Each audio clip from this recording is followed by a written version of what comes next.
Do you swear that the testimony... The investigation that captured the attention of a divided nation and cast a shadow over the first 2 years of the Trump presidency is over.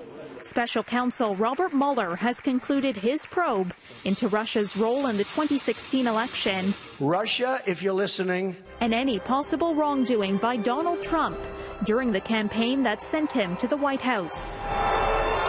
Now the question is, what happens to the special counsel's report and just how much of it will remain a secret? The person making that decision is the new Attorney General, William Barr. He's one of only a handful of Justice Department officials who have access to Mueller's confidential findings, but he's a direct appointee of President Trump. And that means he also has to convince Congress that his decision about what to make public was one free from politics. Barr is now charged with writing his own account of Mueller's findings and sending it to the Hill. But Trump's political enemies and opponents are already convinced their president has committed a crime. I just don't like our president, and I think he's a liar. If Mueller's report finds otherwise, Barr has to figure out what to disclose so that Democrats take those findings seriously. On the other hand, if Mueller does tie Trump to a crime, while the Justice Department has a policy that says a sitting president can't be indicted, any effort to withhold details would likely raise questions about whether this is the perfect pretext for a cover-up. It's counterintuitive, but for President Trump, the best scenario is actually a scenario with a fairly detailed report.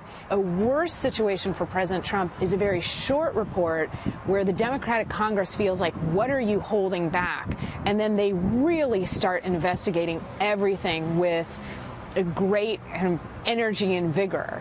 Top Democrats in Congress have already called to make the full report public right now.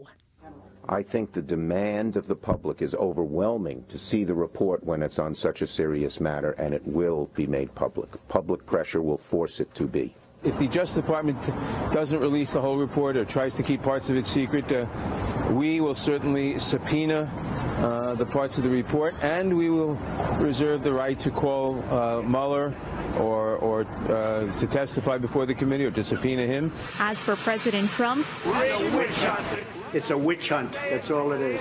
This is a witch hunt, and it's a disgrace. It's a rigged witch hunt. It's a totally rigged deal.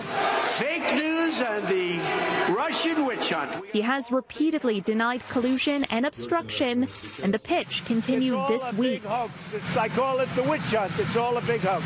After rummaging through the president's life for 22 months, Mueller has brought charges against 37 defendants. 5 former Trump aides have pleaded guilty, while a 6th, longtime advisor Roger Stone, is awaiting trial. In a letter to Democratic and Republican leaders of Congress, Barr said on Friday afternoon he would brief them on the main findings of the Mueller investigation as soon as this weekend. By Friday evening, it was being reported that Mueller is not recommending any new charges against President Trump or anyone else in his orbit.